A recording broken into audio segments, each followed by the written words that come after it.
Dans les archives poussiéreuses du tribunal de la Nouvelle-Orléans, on trouve mention d'un mariage célébré en 1857 entre une héritière de plantation et un homme dont l'acte de naissance avait été falsifié 6 mois plus tôt.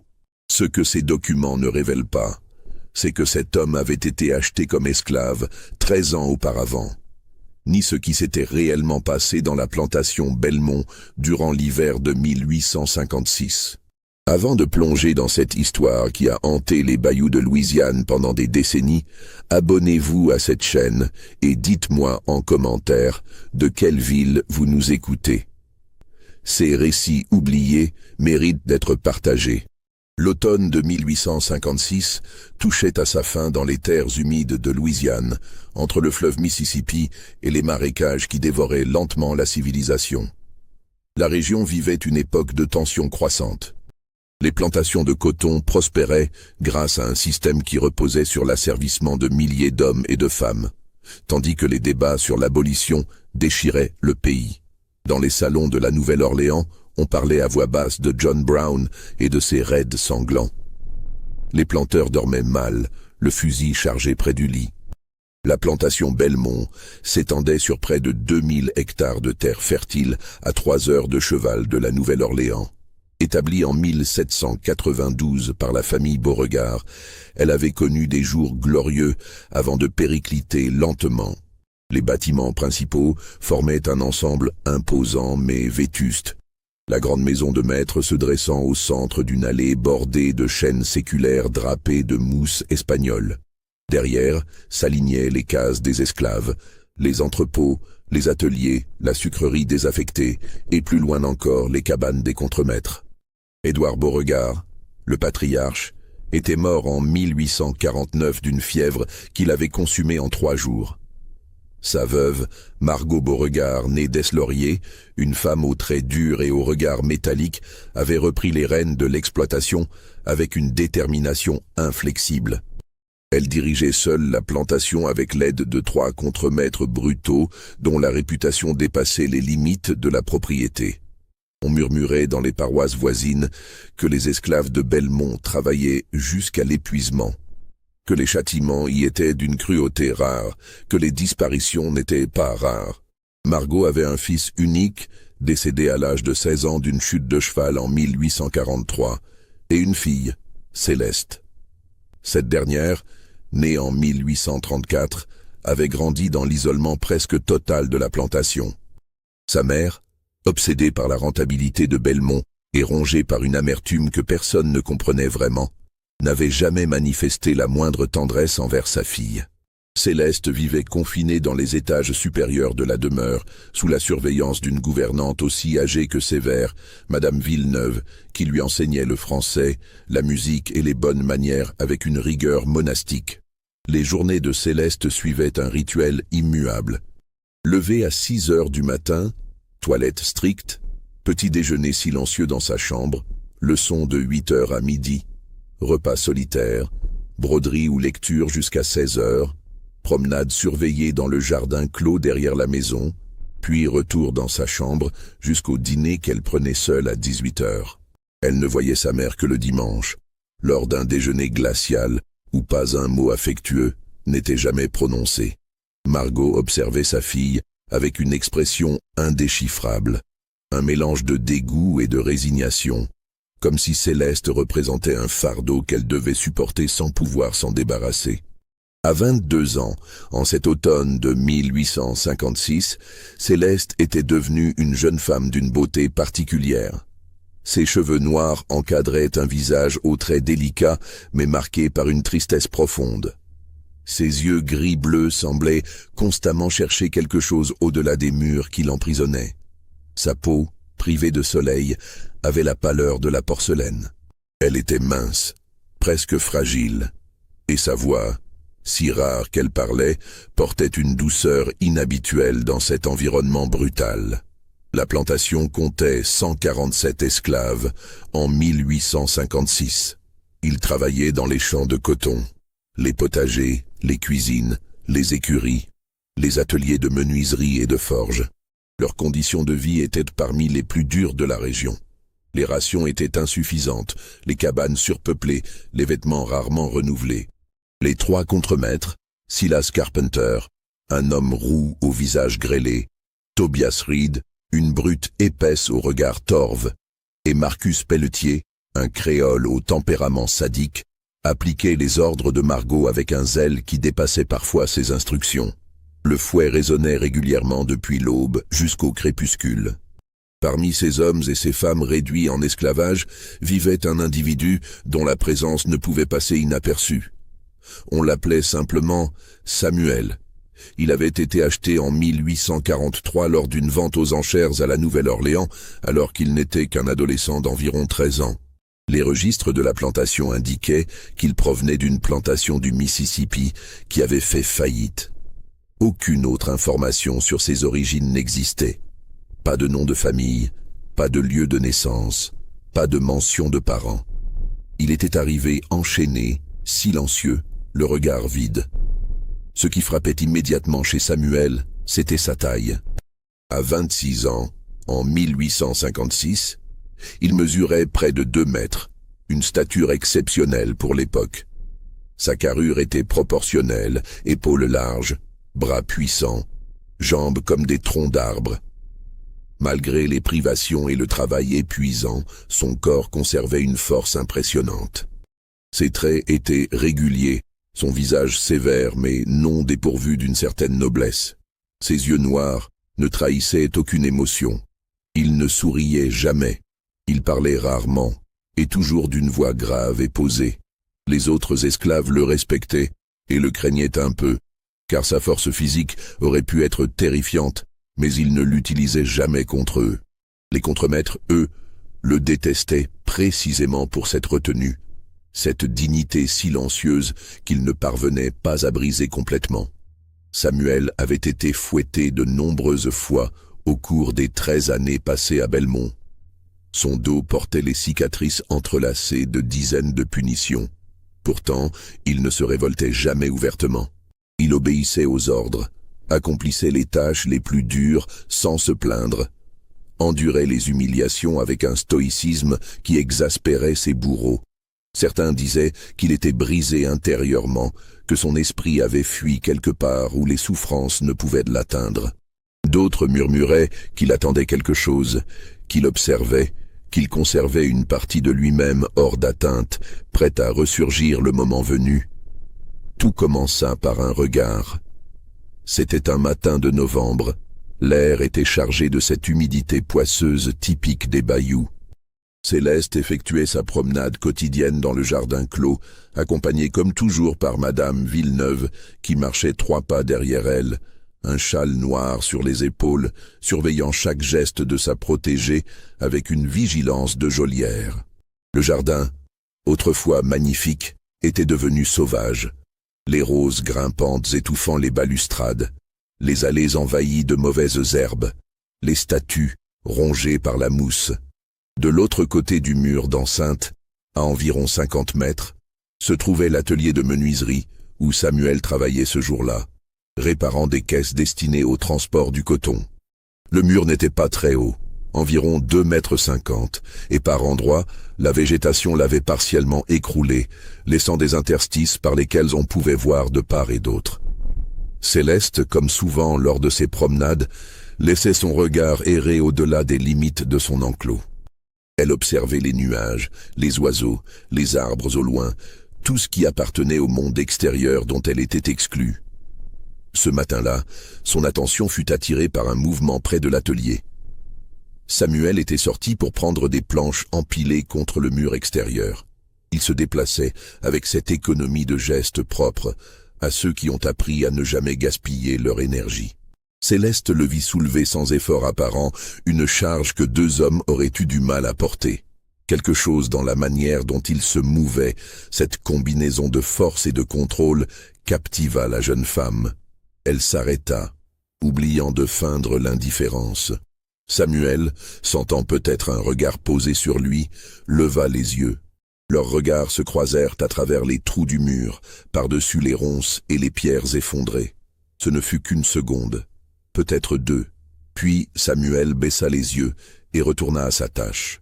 Céleste, le cœur battant sans comprendre pourquoi, détourna précipitamment la tête. Madame Villeneuve n'avait rien remarqué. Elle contemplait une rose fanée avec dégoût, se demandant pourquoi Madame Beauregard laissait ce jardin se dégrader ainsi. Céleste n'aurait su dire ce qui l'avait troublée dans ce bref échange. Ce n'était pas la première fois qu'elle apercevait des esclaves depuis son jardin, bien que la plupart travaillaient dans des zones plus éloignées de la grande maison. Mais ce regard, cet instant de connexion silencieuse avec un être humain autre que sa gouvernante ou sa mère distante, avait provoqué en elle un émoi qu'elle ne connaissait pas.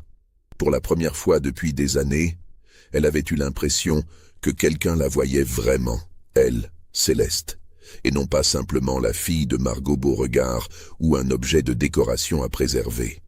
Les jours suivants, elle se surprit à chercher des prétextes pour s'approcher du côté du jardin qui donnait sur l'atelier.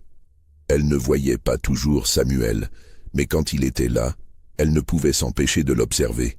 Ses mouvements, sa concentration, cette intensité silencieuse qui émanait de lui, tout cela exerçait sur elle une fascination grandissante.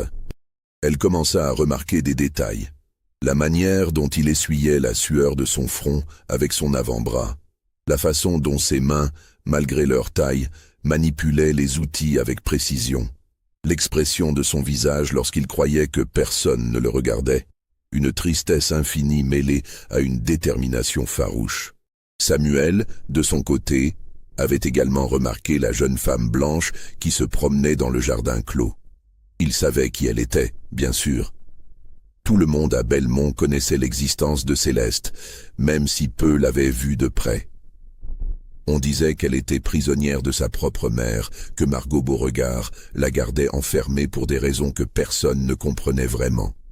Certains murmuraient que c'était par crainte qu'elle ne s'enfuit, d'autres que c'était par pure cruauté, une vengeance contre le monde entier pour les malheurs qui avaient frappé la famille. Quand leurs regards s'étaient croisés ce matin de novembre, Samuel avait ressenti quelque chose qu'il croyait avoir définitivement perdu.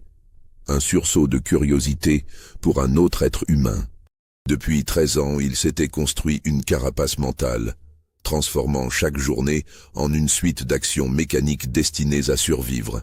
Il ne pensait plus, ne ressentait plus, existait simplement dans un état de suspension permanente entre la vie et la mort. Mais ce regard, ses yeux gris-bleus où il avait lu une solitude semblable à la sienne, avait fissuré quelque chose en lui. Il se mit, sans se l'avouer, à espérer les moments où il travaillerait près du jardin. Il la cherchait du regard, rapidement, furtivement, toujours en s'assurant que les contremaîtres ne remarquaient rien. Lever les yeux vers la maison du maître était un crime passible du fouet, mais il ne pouvait s'en empêcher. Elle représentait une énigme, un mystère qui éveillait en lui des questions qu'il n'avait plus posées depuis des années. Qui était-elle vraiment? Pourquoi semblait-elle aussi prisonnière que lui? Que lisait-il dans ses yeux lorsqu'elle le regardait? Un après-midi de décembre, alors que le ciel était lourd de nuages gris et que l'air sentait la pluie imminente, Céleste prit une décision qui allait changer le cours de sa vie et de celle de Samuel. Elle avait passé la matinée à broder un mouchoir avec une application féroce, l'esprit ailleurs, pensant au géant silencieux qu'elle observait depuis des semaines. Une idée folle avait germé en elle, une idée si audacieuse, si dangereuse, qu'elle en tremblait. Mais la perspective de continuer à vivre comme elle le faisait, dans ce vide affectif et cette solitude étouffante, lui était devenue insupportable. Ce jour-là, Madame Villeneuve souffrait d'une migraine, Céleste, feignant l'inquiétude, avait insisté pour que sa gouvernante se repose, promettant de rester sagement dans sa chambre. La vieille femme, épuisée, avait accepté à contre-cœur, non sans avoir verrouillé la porte de l'extérieur, une précaution habituelle. Mais Céleste, au cours des années, avait appris à crocheter cette serrure rudimentaire avec une épingle à cheveux. Dès que les pas de Madame Villeneuve se furent éloignés dans le couloir, la jeune femme entreprit de s'évader de sa chambre. Elle descendit l'escalier de service, empruntant des couloirs qu'elle connaissait peu, le cœur battant à tout rompre. La grande maison était silencieuse à cette heure, sa mère étant partie inspecter les champs avec les contremaîtres. Les domestiques travaillaient dans les cuisines ou les dépendances. Céleste atteignit une porte latérale qui donnait sur l'arrière de la propriété et se glissa dehors. L'air libre, même chargé d'humidité et de menaces d'orage, lui parut délicieux. Elle n'avait pas quitté l'enceinte de la maison et du jardin clos depuis des années. Ses jambes tremblaient, autant d'excitation que de peur. Elle longea le mur extérieur du jardin, cherchant l'endroit où les pierres s'étaient effondrées et où la vue sur l'atelier était la meilleure. Lorsqu'elle arriva près de la brèche, elle entendit le bruit régulier d'une scie. Samuel était là, seul dans l'atelier, penché sur un établi. Céleste s'approcha, retenant son souffle. Elle ne savait pas exactement ce qu'elle allait faire, mais elle devait lui parler.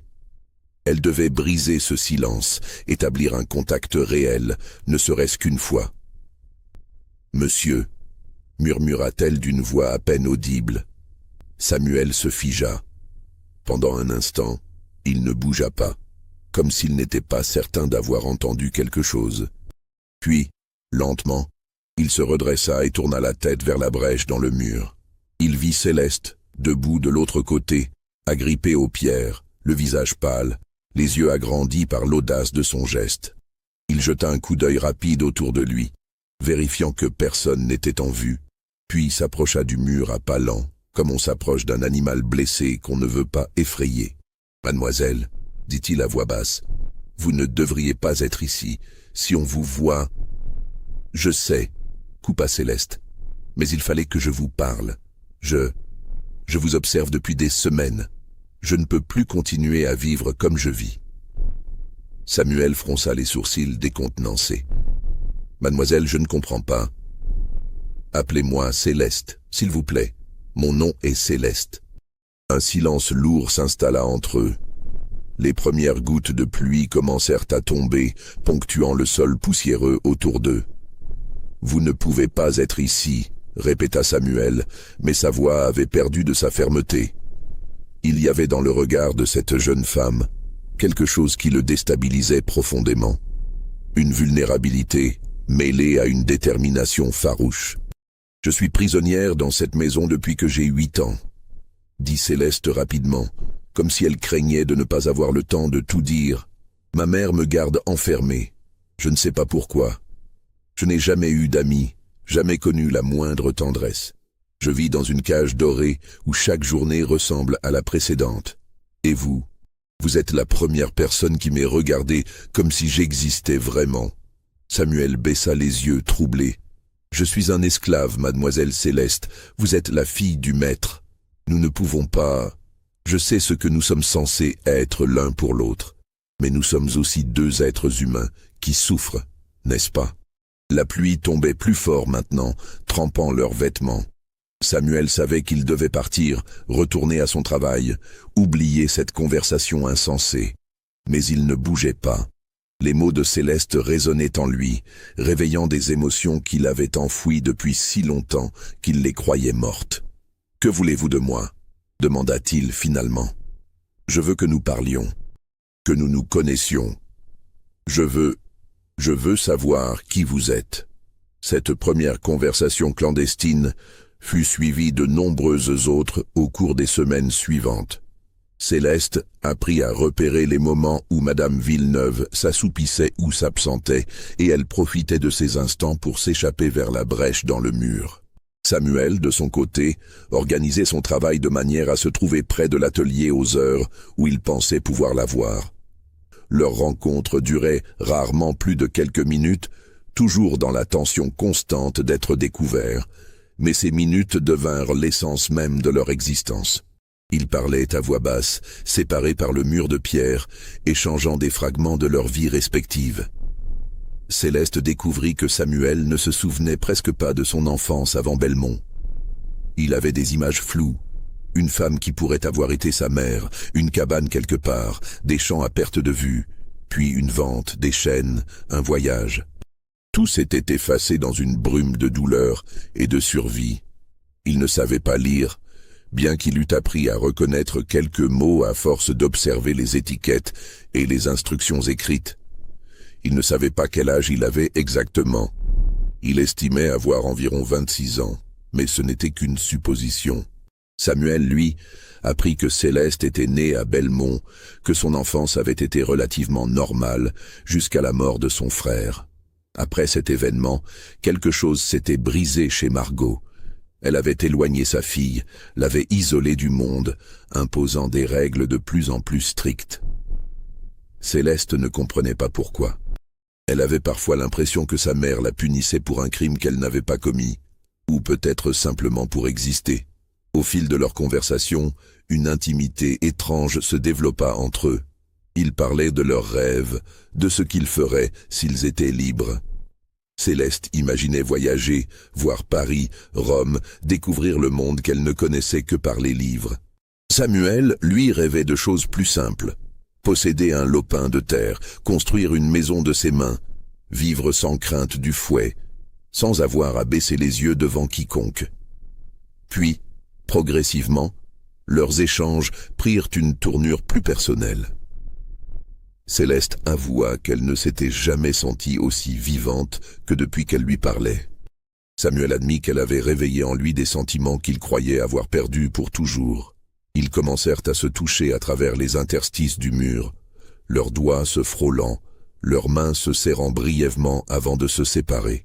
Un après-midi de janvier 1857, alors que le froid inhabituel pour la région faisait frissonner Céleste malgré son châle, elle prononça les mots qui allaient tout changer. « Samuel, dit-elle, la voix tremblante, je crois que je vous aime. » Le silence qui suivit fut si long qu'elle crut avoir commis une terrible erreur. Puis Samuel passa sa main à travers la brèche et prit doucement celle de Céleste. « Je ne sais pas ce qu'est l'amour, dit-il lentement. On ne m'a jamais appris, mais je sais que vous êtes la seule raison pour laquelle je me réveille chaque matin. Je sais que l'idée de ne plus vous voir me terrifierait plus que n'importe quel châtiment. Si c'est cela, l'amour, alors oui, je vous aime aussi. » Céleste sentit les larmes couler sur ses joues. « Nous devons partir d'ici, ensemble. Nous devons nous enfuir. » Samuel secoua la tête. « C'est impossible. Ils nous traqueraient. Les patrouilles, les chasseurs d'esclaves. Ils nous retrouveraient. Et même si par miracle nous échappions, où irions-nous? Je suis un esclave en fuite. Vous êtes une femme blanche. Personne ne nous aiderait. Alors nous devons trouver un autre moyen. » La détermination dans la voix de Céleste était totale. Ce fut Céleste qui conçut le plan. Durant les jours suivants, elle réfléchit avec une intensité féroce, examinant chaque angle, chaque possibilité. Elle avait accès à la bibliothèque de la maison, une pièce poussiéreuse où personne n'allait jamais, remplie de livres que son père avait collectionnés. Elle y passa ses après-midi, prétendant lire des romans. Mais en réalité, elle étudiait des ouvrages juridiques, des codes, des traités sur les lois de la Louisiane. Elle découvrit une information cruciale. Les affranchissements d'esclaves, bien que rares et soumis à de nombreuses restrictions, étaient possibles. Un propriétaire pouvait, par acte notarié, libérer un esclave. Mais cela nécessitait l'accord du propriétaire, en l'occurrence sa mère, ce qui était impensable. Cependant, elle trouva une autre faille dans la loi. Si un esclave pouvait prouver qu'il était né libre et avait été réduit en esclavage illégalement, il pouvait demander sa liberté devant un tribunal. Le problème était la preuve. Les registres de naissance des esclaves étaient inexistants ou falsifiés. Mais Céleste se souvint d'avoir entendu sa mère mentionner, des années auparavant, que certains documents administratifs de la plantation avaient été conservés de manière chaotique, notamment lors de la transition après la mort de son père. Il y avait peut-être, quelque part dans les archives de Belmont, des contradictions, des erreurs qu'elle pourrait exploiter. Elle partagea son idée avec Samuel lors de leur rencontre suivante. « C'est trop dangereux, protesta-t-il. Si vous êtes prise en train de fouiller dans les affaires de votre mère, je suis déjà en train de risquer ma vie en vous parlant, » coupa Céleste. « Mais je ne peux pas continuer comme ça. Je préfère mourir en tentant de vivre que survivre dans cette prison. » Samuel la regarda longuement. « Et moi, Si votre plan échoue, je serai vendu ou pire. Je sais. C'est pourquoi je ne ferai rien sans votre accord. Mais si nous ne tentons rien, nous sommes déjà morts tous les deux, vous le savez. Il acquiesça lentement. Que voulez-vous que je fasse? Céleste avait tout prévu. Les archives de la plantation étaient conservées dans une pièce du rez-de-chaussée, près du bureau de sa mère. Elle ne pouvait pas y accéder sans risquer d'être vue, mais il y avait une autre possibilité. Certains documents, notamment les registres d'achat des esclaves, étaient également conservés dans l'entrepôt principal, où on les consultait lors des inventaires annuels. Samuel, en tant qu'esclave travaillant occasionnellement à divers endroits de la plantation, pouvait avoir accès à cet entrepôt avec une excuse plausible. « Je veux que vous trouviez votre registre d'achat », expliqua Céleste. « Je veux savoir exactement ce qui est écrit. Date, lieu, vendeur, toutes les informations. Ensuite, je chercherai dans les archives de la maison s'il existe des contradictions. » Samuel hocha la tête, mais son expression trahissait ses doutes. « Et si nous trouvons quelque chose, que se passera-t-il? Alors nous créerons une histoire. Une histoire selon laquelle vous auriez été né libre, que votre asservissement serait une erreur. Nous fabriquerons des preuves si nécessaire. Et nous irons devant un tribunal. Aucun tribunal ne croira un esclave contre une famille de planteurs. Ils le croiront si je témoigne. Si je dis que j'ai découvert la vérité, que j'ai trouvé des documents prouvant l'erreur, que ma conscience chrétienne m'oblige à réparer cette injustice, votre mère vous reniera.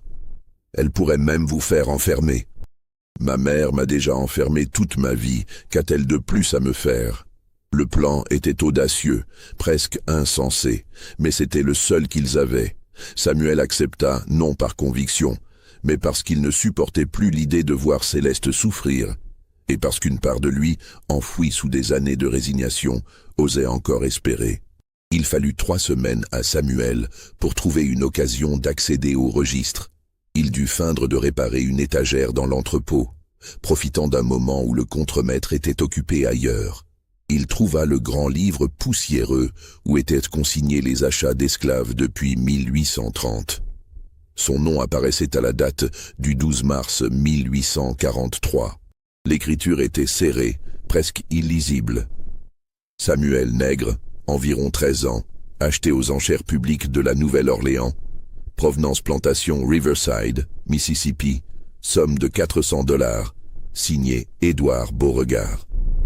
Il mémorisa chaque mot, chaque détail, puis quitta discrètement l'entrepôt. Le soir même, il transmit l'information à Céleste lors d'une de leurs rencontres nocturnes, qu'ils avaient commencé à organiser en prenant des risques de plus en plus grands. Céleste notait tout dans un petit carnet qu'elle gardait caché sous une latte descellée de sa chambre. Elle entreprit ensuite de fouiller les archives de la maison. C'était une tâche périlleuse car elle ne pouvait le faire que de nuit, lorsque tout le monde dormait. Elle descendait pieds nus, une bougie à la main, le cœur battant à chaque craquement du parquet. La pièce des archives était un chaos de dossiers empilés, de registres moisis, de lettres jaunies. Elle cherchait quelque chose, n'importe quoi, qui pourrait servir leur plan.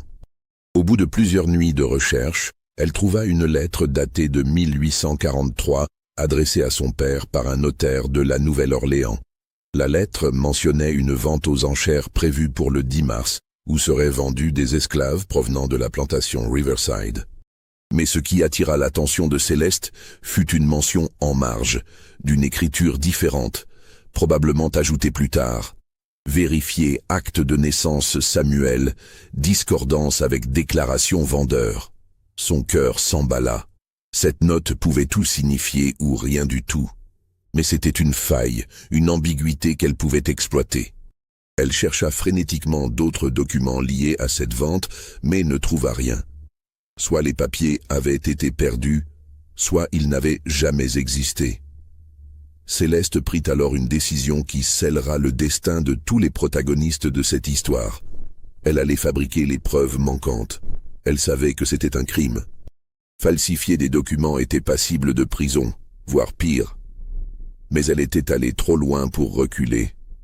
Elle avait dans sa chambre des feuilles de papier vieillies qu'elle utilisait pour sa correspondance, bien qu'elle n'eût personne à qui écrire. Elle avait également accès à l'encrier de Madame Villeneuve. Elle passa les nuits suivantes à s'entraîner à imiter l'écriture de son père, qu'elle connaissait grâce aux quelques lettres qu'il avait écrites à sa mère et qu'elle avait trouvées dans les archives. Elle rédigea un document censé être un acte de naissance, daté de 1830, provenant d'une paroisse fictive du Mississippi, stipulant que Samuel était né libre de parents affranchis. Le document était volontairement imparfait, avec des taches d'encre, des pliures, pour paraître authentique. Elle créa également une lettre fictive d'un notaire aujourd'hui décédé, mentionnant des doutes sur la légalité de la vente de Samuel. Mais Céleste savait que ces documents, aussi bien faits soient-ils, ne suffiraient pas. Il lui fallait un levier plus puissant, quelque chose qui forcerait sa mère à coopérer, ou du moins à ne pas s'opposer trop violemment. Et elle savait exactement ce qu'elle allait utiliser. Si cette histoire vous donne des frissons, n'hésitez pas à liker et à commenter ce que vous pensez qu'il s'est passé ensuite. Le pire est encore à venir. Un soir de février 1857, Céleste décida qu'il était temps d'affronter sa mère. Elle avait tout préparé, les faux documents cachés dans sa chambre, les arguments qu'elle répéterait dans sa tête depuis des semaines, et surtout, l'arme secrète qu'elle avait découverte par hasard quelques années auparavant, et qu'elle n'avait jamais osé utiliser. Lorsqu'elle avait 16 ans, Céleste avait entendu par inadvertance une conversation entre sa mère et Madame Villeneuve. Elle parlait à voix basse dans le bureau, croyant que Céleste dormait à l'étage. La jeune fille, insomniaque cette nuit-là, était descendue chercher un livre et s'était immobilisée en entendant prononcer le nom de son frère décédé. « Il faut que personne ne sache jamais », disait Margot d'une voix dure. « Si la vérité éclatait, nous serions ruinés. Céleste ne doit jamais savoir. » « Mais madame, » répondait Madame Villeneuve, « elle finira par se poser des questions. Elle ne saura rien. J'ai brûlé tous les documents. Le médecin est mort l'année dernière. Il ne reste que vous et moi. Et vous garderez le silence, n'est-ce pas? » « Bien sûr, madame. Mais cet enfant, la façon dont vous la traitez, je la traite comme elle mérite d'être traitée. C'est déjà une charité de ne pas l'avoir envoyée dans un couvent. » Céleste n'avait pas compris grand-chose à cette conversation énigmatique, mais elle avait senti que sa mère cachait quelque chose de grave lié à la mort de son frère. Au fil des années, elle avait reconstitué les pièces du puzzle en observant les réactions de Margot, ses colères inexplicables, ses regards chargés de haine. Elle en était arrivée à une conclusion terrible. Son frère n'était pas mort accidentellement, et sa mère était impliquée d'une manière ou d'une autre. Elle n'avait jamais eu de preuves concrètes, mais elle savait que Margot vivait dans la peur constante que ce secret soit révélé. C'était cette peur que Céleste allait exploiter. Elle demanda à voir sa mère un dimanche après-midi, prétextant vouloir discuter de son avenir. Margot, surprise par cette demande inhabituelle, accepta de la recevoir dans son bureau. Céleste entra, le dos droit, les mains jointes devant elle, affichant un calme qu'elle était loin de ressentir. « Que veux-tu » demanda Margot sèchement, ne levant même pas les yeux des registres qu'elle examinait. « Je veux vous parler de Samuel. » Margot leva enfin la tête, les sourcils froncés. « Qui ?»« L'esclave menuisier, le grand, celui qui travaille dans l'atelier près du jardin. »« Et alors ? Qu'a-t-il fait ? Il sera fouetté si... » « Il n'a rien fait, » coupa Céleste. « Mais j'ai découvert quelque chose, des documents dans les archives du père. Des documents qui prouvent que Samuel a été réduit en esclavage illégalement. Il est né libre. Son acte de naissance existe. Il y a eu une erreur lors de la vente. » Le visage de Margot se ferma complètement. « Tu divagues. Cet homme est ma propriété, achetée légalement. Non, mère. J'ai les preuves. Des lettres, des actes. Je peux les montrer à un tribunal. Je peux témoigner. » Margot se leva brusquement, contournant son bureau pour s'approcher de sa fille. « Tu n'oseras jamais. Tu sais ce qui t'arriverait si tu me trahissais ? Je sais. Mais je suis prête à prendre ce risque. À moins que vous acceptiez de la franchir. » « La franchir ?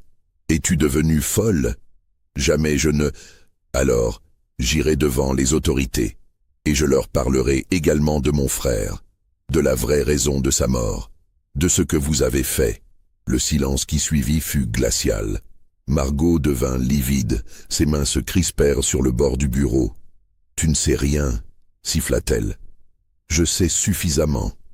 Suffisamment pour détruire votre réputation, pour faire ouvrir une enquête. Même si je n'ai pas toutes les preuves, le scandale seul suffirait à vous ruiner socialement. Vous seriez chassé de la bonne société de la Nouvelle-Orléans. Belmont serait entaché à jamais. » Margot leva la main pour gifler sa fille, mais Céleste ne broncha pas. « Frappez-moi si vous voulez. Cela ne changera rien. Affranchissez Samuel, ou je révèle tout. » La mère et la fille se défièrent du regard pendant ce qui sembla une éternité. Finalement, Margot recula, les épaules affaissées. « Pourquoi » demanda-t-elle d'une voix éteinte. « Pourquoi lui ?»« Parce que je l'aime. » Margot eut un rire amer. « Tu l'aimes, une fille de planteur amoureuse d'un esclave. Quelle ironie grotesque. Libérez-le. Puis laissez-nous partir. Nous quitterons la Louisiane. Vous ne nous reverrez jamais. Et si je refuse, alors nous nous détruirons toutes les deux. Mais au moins, j'aurai tenté de vivre. » Margot retourna s'asseoir derrière son bureau, les traits tirés. Elle resta silencieuse un long moment, puis dit « Il y a des procédures à suivre pour un affranchissement. Cela prendra du temps. Des semaines, peut-être des mois. Je peux attendre. Et tu veux que je te laisse partir avec lui après? Où iras-tu? Que feras-tu? Vous n'avez pas d'argent, pas de contact, pas de refuge. Nous trouverons. Ce n'est pas votre problème. » Margot hocha lentement la tête. « Très bien. Je vais commencer les démarches, mais je pose une condition. » « Laquelle? » « Qu'il épouse d'abord une femme de sa condition, qu'il soit marié légalement. Ensuite seulement je l'affranchirai. Ainsi, tu ne pourras jamais l'épouser toi-même. Vous pourrez vivre ensemble si vous le souhaitez, dans le péché. Mais tu ne seras jamais Madame Samuel, tu resteras une fille Beauregard déchue, exilée, reniée. C'est le prix de ta trahison. » Céleste sentit son sang se glacer. « C'est de la cruauté gratuite. C'est ma condition. Accepte ou notre accord n'existe pas. Je veux que Samuel soit libre, peu importe le reste. Alors nous sommes d'accord. » Margot ouvrit un tiroir et en sortit du papier et une plume. « Je vais rédiger une promesse d'affranchissement. Tu signeras également, attestant que tu renonces à toute prétention sur l'héritage de Belmont en échange de ma coopération. » Céleste signa sans hésiter. Elle ne voulait rien de Belmont, rien de cette famille maudite. Elle voulait seulement Samuel et une chance de recommencer ailleurs. Ce que Céleste ne savait pas, c'est que Margot n'avait aucune intention de tenir sa promesse. Dès que sa fille eut quitté le bureau, la matriarche de Belmont convoqua ses 3 contremaîtres. « Il y a un problème, » leur dit-elle. « Ma fille s'est éprise d'un des esclaves. Je veux que vous vous en débarrassiez, discrètement. Un accident. Noyade dans le bayou, chute d'un toit, n'importe quoi, mais faites-le rapidement. » Silas Carpenter, le contremaître roux, eut un sourire mauvais. « Lequel ?»« Le grand. Samuel. Celui qui travaille au bois. Ce sera fait, madame. Mais les murs ont des oreilles. Une jeune esclave prénommée Rue, qui travaillait comme domestique dans la grande maison, avait entendu la conversation en époussetant le couloir. Elle connaissait Samuel, un homme qui l'avait aidé à plusieurs reprises lorsqu'elle était malade, partageant ses maigres rations avec elle. Elle ne pouvait pas le laisser mourir sans rien faire. Le soir même, elle se glissa jusqu'à la cabane de Samuel et lui rapporta ce qu'elle avait entendu. Samuel écouta en silence, le visage impassible, mais intérieurement, il sentait la panique monter. Il devait prévenir Céleste, il devait fuir immédiatement. Oublier le plan d'affranchissement légal, partir cette nuit même s'il le fallait. Il retrouva Céleste près du mur, à l'heure habituelle de leur rendez-vous clandestin. Quand il lui raconta ce que Rue avait entendu, Céleste pâlit. Elle a menti. Elle m'a menti en face. Elle ne vous laissera jamais faire. Nous devons partir. Maintenant. Non. Attendez. Céleste réfléchissait à toute vitesse. Si nous fuyons, nous serons traqués. Ma mère lancera tous les chasseurs d'esclaves de Louisiane à nos trousses. Vous serez tués, et moi ramené de force. Il nous faut une autre solution. Laquelle? Céleste prit une profonde inspiration. Ce qu'elle s'apprêtait à dire était tellement audacieux, tellement scandaleux, qu'elle pouvait à peine croire qu'elle allait le prononcer. « Faites de moi votre femme. » Samuel la regarda abasourdi. « Quoi? Épousez-moi. Maintenant, ce soir, nous trouverons un prêtre, n'importe qui acceptant de célébrer un mariage clandestin. Une fois mariés, nous irons directement à la Nouvelle-Orléans, nous présenterons l'acte de mariage et les faux documents prouvant que vous êtes né libre. Ce sera un scandale énorme, mais un scandale public. Ma mère ne pourra pas vous faire tuer discrètement si tout le monde sait que vous êtes mon mari. Elle sera obligée de nous laisser partir pour éviter une humiliation encore plus grande. Aucun prêtre n'acceptera de nous marier. C'est illégal, un esclave ne peut pas épouser une blanche. Pas un prêtre catholique, non. Mais il existe des prédicateurs protestants dans les bayous, des hommes qui vivent en marge de la société, qui ne respectent pas toutes les lois. Il y en a un, je le sais, un certain révérend Josiah, qui vit dans une cabane près du marais de Cypress. On dit qu'il a marié des couples mixtes par le passé, des fugitifs, des proscrits. Il le fera pour nous si nous le payons. Avec quel argent? Céleste porta la main à son cou et détacha un collier qu'elle portait toujours, un bijou en or et perles que sa grand-mère lui avait légué. Avec ceci, c'est la seule chose de valeur que je possède. Samuel secoua la tête, déchiré. C'est trop dangereux. Si nous sommes pris, nous sommes déjà morts si nous ne faisons rien. Vous le savez, c'est notre seule chance. Il y eut un long silence. Puis Samuel tendit la main à travers le mur et caressa doucement la joue de Céleste. « Très bien, allons trouver ce révérend Josiah. » Ils partirent cette nuit même, profitant de l'obscurité et du fait que les contremaîtres dormaient après avoir bu, comme ils le faisaient souvent le samedi soir. Céleste avait volé un cheval dans les écuries, et ils chevauchèrent ensemble à travers les terres de Belmont, puis dans la forêt dense qui bordait les marécages. Samuel connaissait vaguement le chemin, car il avait été envoyé plusieurs fois couper du bois dans cette région. Le voyage fut cauchemardesque.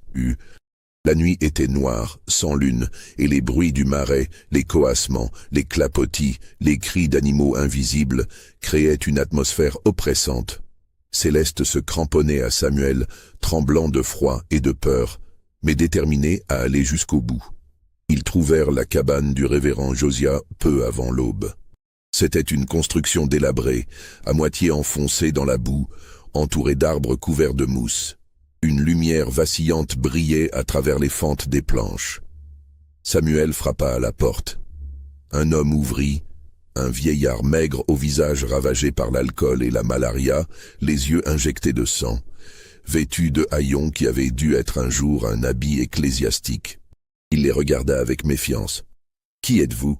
Que voulez-vous? » « Nous voulons que vous nous mariez, » dit Céleste d'une voix ferme. Le révérend Josiah les examina plus attentivement, remarquant les différences évidentes entre eux, la couleur de leur peau, leurs vêtements. Un sourire édenté apparut sur son visage. Un esclave et une blanche. Intéressant. Vous savez que c'est illégal. Nous le savons. Nous vous paierons. Céleste lui tendit le collier. Josiah prit le bijou, le soupesa, mordit les perles pour vérifier leur authenticité. Cela fera l'affaire. Entrez. L'intérieur de la cabane était encore plus sordide que l'extérieur. Une odeur de moisissure et d'alcool rance imprégnait l'air. Un lit défoncé occupait un coin, une table bancale un autre. Des bouteilles vides jonchaient le sol. « Vous avez des témoins ?» demanda Josiah. « Non, » répondit Samuel. « Pas grave. Dieu sera notre témoin. Et moi aussi. » Il fouilla dans un coffre pourri et en sortit une Bible si usée que les pages se détachaient. « Bon, mettez-vous là. Tenez-vous par la main. » Céleste et Samuel obéirent. Le révérend Josiah commença une cérémonie improvisée, marmonnant des versets bibliques qu'il semblait inventer au fur et à mesure, mêlant latin approximatif et anglais créole. À un moment, il s'interrompit pour boire une gorgée de whisky directement à la bouteille, puis reprit. « Samuel, prenez-vous Céleste pour épouse. devant Dieu et devant moi, dans la richesse et la pauvreté, dans la santé et la maladie, jusqu'à ce que la mort vous sépare. Oui, la voix de Samuel était grave et solennelle. Céleste, prenez-vous Samuel pour époux, devant Dieu et devant moi, dans la richesse et la pauvreté, dans la santé et la maladie, jusqu'à ce que la mort vous sépare. Oui, la voix de Céleste tremblait d'émotion. Alors par le pouvoir qui m'est conféré par, peu importe qui, je vous déclare mari et femme, vous pouvez vous embrasser si vous voulez. Samuel et Céleste se tournèrent l'un vers l'autre. Leurs lèvres se rencontrèrent pour la première fois, un baiser doux et désespéré, chargé de tout ce qu'ils n'avaient jamais pu exprimer. Quand ils se séparèrent, tous deux avaient les larmes aux yeux. « Vous avez un acte à nous donner ?» demanda Céleste. Josiah grogna et s'assit à la table pour rédiger maladroitement un document attestant du mariage. Son écriture était presque illisible, les lignes de travers, mais c'était un acte officiel, signé et daté. Il le leur tendit. « Maintenant partez, et ne revenez jamais ici. Je ne vous connais pas. » Ils repartirent immédiatement, le soleil commençant à se lever sur les marécages. Le plan était de se rendre directement à la Nouvelle-Orléans, de trouver un avocat, n'importe lequel acceptant de les représenter, et de rendre publique leur union. Mais le destin en décida autrement. Alors qu'ils traversaient une clairière à quelques kilomètres de Belmont, ils entendirent des aboiements, des chiens. Margot avait découvert leur fuite et lancé une battue. Samuel éperonna le cheval, mais l'animal, épuisé par le voyage nocturne, ne pouvait plus courir vite. Les aboiements se rapprochaient. « Descendez », ordonna Samuel. « Cachez-vous dans les fourrés. Je vais les attirer ailleurs. »« Non, nous restons ensemble. »« Céleste, ils ont des chiens et des fusils. Ils me tueront de toute façon. Mais vous, vous avez une chance. Cachez-vous. Attendez qu'ils soient partis. Puis allez à la Nouvelle-Orléans, montrez l'acte de mariage. Racontez notre histoire. Faites-la connaître. C'est la seule vengeance possible. Je ne vous laisserai pas. » Samuel descendit du cheval et la força à descendre également. Il la poussa vers les buissons. « Allez, maintenant. » Les larmes ruisselant sur son visage, Céleste obéit. Elle se cacha dans les fourrés denses, retenant son souffle, alors que Samuel remontait sur le cheval et repartait au galop dans la direction opposée. Les chasseurs apparurent quelques minutes plus tard. Silas Carpenter, Tobias Reed et 4 autres hommes, accompagnés de chiens de chasse. Ils virent Samuel sur le cheval et se lancèrent à sa poursuite avec des cris sauvages. Céleste resta cachée, tremblante, écoutant les bruits de la chasse qui s'éloignait. Puis, un coup de feu déchira le silence, puis un autre, puis plus rien. Elle attendit une éternité, ou peut-être quelques minutes, elle ne savait plus. Puis elle entendit les voix des hommes qui revenaient, riant, se félicitant mutuellement. Le nègre accourut comme un lièvre, mais il n'est pas allé loin. Madame Beauregard sera contente. Le problème est réglé. Qu'est-ce qu'on fait du corps? On le jette dans le marais. Les alligators s'en occuperont. Ils passèrent près de l'endroit où Céleste était cachée sans la voir, traînant derrière eux quelque chose enveloppé dans une toile. Elle vit du sang goutter sur le sol. Quand il fut reparti, Céleste sortit de sa cachette et courut dans la direction où Samuel avait été tué. Elle trouva l'endroit grâce aux traces de sang sur l'herbe. Il y en avait beaucoup, trop. Elle tomba à genoux, secouée de sanglots silencieux. Samuel était mort, mort pour elle. Mort parce qu'elle avait eu l'arrogance de croire qu'il pouvait défier un système entier, une société bâtie sur l'injustice et la cruauté. Mais au milieu de son désespoir, quelque chose en elle se durcit. Une résolution froide et implacable. Samuel lui avait dit d'aller à la Nouvelle-Orléans, de raconter leur histoire. Elle le ferait. Elle témoignerait. Elle ferait payer sa mère, les contremaîtres, tous ceux qui avaient participé à ce meurtre. Elle se releva, essuya ses larmes, et commença à marcher vers la ville, serrant l'acte de mariage contre sa poitrine. L'histoire de ce qui s'est passé ensuite est fragmentée, racontée à travers des bribes de témoignages, des articles de journaux jaunis, Des rumeurs transmises de génération en génération dans les familles créoles de Louisiane. Céleste atteignit la Nouvelle-Orléans 3 jours plus tard, épuisée, affamée, à moitié folle de chagrin. Elle se présenta au bureau d'un avocat abolitionniste connu, maître Henri Dufresne, et lui raconta toute l'histoire. Elle lui montra l'acte de mariage du révérend Josiah, les faux documents qu'elle avait fabriqués concernant la naissance libre de Samuel, et témoigna du meurtre dont elle avait été témoin.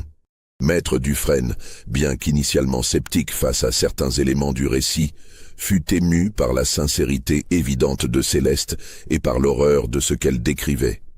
Il accepta de porter l'affaire devant les autorités. Ce qui suivit fut un scandale retentissant. Les journaux de la Nouvelle-Orléans s'emparèrent de l'histoire. Une héritière épouse secrètement un esclave. Meurtre brutal dans une plantation de Louisiane. Une famille de planteurs accusés de crime. L'affaire divisa la société. Les abolitionnistes célébrèrent Céleste comme une héroïne courageuse. Une femme qui avait osé défier les conventions pour l'amour. Les planteurs et leurs sympathisants la dénoncèrent comme une traîtresse, une folle, une criminelle qui avait sali l'honneur de sa famille. Margot Beauregard nia farouchement toutes les accusations. Elle affirma que sa fille était dérangée mentalement, que Samuel avait kidnappé Céleste et tenté de s'enfuir avec elle, que les contremaîtres avaient agi en légitime défense lorsque l'esclave avait attaqué. Elle présenta des témoins, d'autres esclaves de Belmont qu'elle avait forcés à mentir sous peine de châtiment terrible. Le procès qui s'ensuivit dura 6 mois. Ce fut un des événements judiciaires les plus suivis de Louisiane en cette année 1857. Les tensions raciales et politiques de l'époque s'y concentrèrent. Finalement, le tribunal, composé principalement de propriétaires d'esclaves sympathisant avec Margot, déclara que le mariage entre Céleste et Samuel était illégal et donc nul. Les accusations de meurtre contre les contremaîtres furent abandonnées faute de preuves suffisantes. Les faux documents fabriqués par Céleste furent découverts et utilisés contre elle. Elle fut déclarée coupable de falsification et condamnée à être internée dans un asile psychiatrique. Margot avait gagné. Belmont était sauvé. Céleste était enfermée, cette fois légalement et définitivement. Mais il y avait un détail que personne ne connaissait encore, un détail qui allait tout changer. 3 mois après le procès, alors qu'elle était internée à l'asile de Charity à la Nouvelle-Orléans, Céleste accoucha d'un enfant, un garçon à la peau claire mais aux traits qui trahissait son héritage mixte. L'enfant fut immédiatement retiré à Céleste et placé dans un orphelinat. Mais maître Dufresne, qui n'avait jamais abandonné la cause de sa cliente, découvrit l'existence du bébé. Il engagea de nouvelles procédures, arguant que l'enfant, en tant que fils d'un homme potentiellement né libre, même si le mariage n'était pas reconnu, ne pouvait être réduit en esclavage. Ce second combat juridique dura encore 2 ans. Pendant ce temps, Céleste se détériorait dans l'asile. Les traitements de l'époque, bains glacés, saignées, isolement prolongé, détruisaient lentement son esprit. Elle ne parlait presque plus, passait ses journées à fixer le vide, serrant contre elle une poupée de chiffon qu'une infirmière compatissante lui avait donnée. En 1859, le tribunal rendit finalement un verdict concernant l'enfant. Dans une décision qui surprit tout le monde, il fut déclaré que le garçon, prénommé Étienne, était libre. La raison invoquée était ambiguë, basée sur une technicité juridique concernant le statut de sa mère au moment de sa naissance. Mais le résultat était là. Étienne ne serait pas esclave. Maître Dufresne prit l'enfant sous sa protection, l'éleva comme son propre fils. Étienne grandit sans jamais connaître sa mère, qui mourut en 1862 dans l'asile, officiellement de tuberculose, mais certains murmurèrent qu'elle s'était laissée mourir de chagrin. Margot Beauregard survécut à sa fille de quelques années. La plantation Belmont déclina rapidement après la guerre de sécession. L'abolition de l'esclavage en 1865 ruina définitivement l'exploitation. Margot mourut seule en 1868. Trouvée dans son lit par une ancienne esclave, devenue servante salariée. On dit que son visage portait une expression de terreur, comme si elle avait vu quelque chose d'horrible dans ses derniers instants. Quant au corps de Samuel, il ne fut jamais retrouvé. Les recherches effectuées dans les marécages après le procès ne donnèrent rien. Certains dirent qu'il avait effectivement été dévoré par les alligators. D'autres murmurèrent des histoires plus étranges. Des esclaves de Belmont, devenus libres après la guerre, racontèrent que parfois, la nuit, ils voyaient une silhouette géante errer près des anciens bâtiments de la plantation. Que des bruits inexplicables venaient de l'atelier de menuiserie abandonné. Que les chiens refusaient de s'approcher de certaines zones du domaine. Mais ce n'étaient que des légendes, nées du traumatisme collectif et du besoin de donner un sens à l'injustice. La vérité, plus prosaïque et plus terrible, était que Samuel était mort ce matin de février, tué par des hommes qui ne voyaient en lui qu'une propriété rebelle. Que Céleste avait passé les dernières années de sa vie enfermée, brisée, ayant tout perdu. Que leur amour, aussi sincère fût-il, n'avait pas pu survivre au système brutal qui les écrasait. Étienne, leur fils, vécut jusqu'à 1923. Il devint un homme instruit, un professeur respecté, qui œuvra toute sa vie pour l'éducation des enfants noirs dans le Sud. Il ne parla jamais publiquement de l'histoire de ses parents, mais dans des lettres privées découvertes après sa mort, il écrivit « Mes parents ont tenté l'impossible. Ils ont cru que l'amour pouvait transcender les barrières de race et de conditions que la société avait érigées. Ils ont échoué, comme devaient échouer tous ceux qui défient seuls un système entier. Mais leur échec n'était pas vain. Il a planté une graine. L'idée que ces barrières sont artificielles, qu'elles peuvent être contestées, qu'un jour peut-être, elles tomberont. C'est cet espoir que je porte en moi et que je transmets à ceux qui viendront après. Les archives du tribunal de la Nouvelle-Orléans conservent encore aujourd'hui les documents du procès. L'acte de mariage rédigé par le révérend Josiah y est catalogué. Une pièce étrange et dérangeante, témoignage d'un amour impossible et d'une tragédie annoncée. Quant aux bâtiments de la plantation Belmont, ils ont été détruits par un incendie en 1905. Sur le terrain, aujourd'hui recouvert de végétation sauvage, quelques fondations de pierre émergent encore çà et là, vestiges d'un passé que beaucoup préfèrent oublier. Mais ceux qui connaissent l'histoire de Céleste et Samuel, ceux qui ont lu les transcriptions du procès, ceux qui ont entendu les témoignages des descendants d'esclaves de Belmont, ne peuvent s'empêcher de se demander « Et si ?» Et si les choses s'étaient passées différemment? Et si Samuel n'avait pas été tué? Et si Céleste avait réussi à prouver la légitimité de leur union? Ce sont des questions sans réponse, des fantômes d'un futur qui n'a jamais existé. Mais elles hantent encore les bayous de Louisiane, murmurés par le vent dans les branches des cyprès, portés par les eaux sombres des marécages. Car au fond, l'histoire de Céleste et Samuel n'est pas seulement leur histoire. C'est l'histoire de tous ceux qui ont aimé contre les lois, qui ont résisté contre l'injustice, qui ont choisi l'humanité plutôt que la conformité. Et dans ce sens, leur échec est aussi leur victoire. Ils ont prouvé que même dans le système le plus oppressif, l'amour et la dignité humaine peuvent survivre, ne serait-ce qu'un instant, comme une flamme dans l'obscurité, avant d'être éteinte. Et c'est peut-être cela, la véritable terreur de cette histoire. Pas les morts, pas les injustices, pas les tragédies personnelles, mais la réalisation que tout cela était légal, accepté, normalisé par la société de l'époque, que des êtres humains pouvaient être achetés et vendus, torturés et tués, sans que personne ne trouve cela anormal, que l'amour entre deux personnes pouvait être criminalisé simplement à cause de la couleur de leur peau.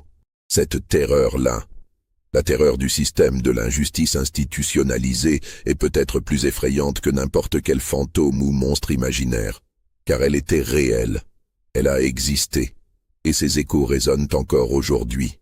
Vous venez d'écouter l'une des histoires les plus troublantes et les plus tragiques de l'histoire de la Louisiane. Une histoire d'amour impossible, de courage, de trahison et d'injustice. Une histoire qui nous rappelle les horreurs du passé et l'importance de ne jamais les oublier. Si cette histoire vous a ému, si elle vous a fait réfléchir, partagez-la, commentez ce que vous en pensez. Abonnez-vous à cette chaîne pour découvrir d'autres récits oubliés qui méritent d'être racontés. Et posez-vous cette question. Si vous aviez été à la place de Céleste ou de Samuel, qu'auriez-vous fait? Auriez-vous eu le courage de défier le monde entier pour ce que vous croyiez juste? L'histoire attend vos réponses.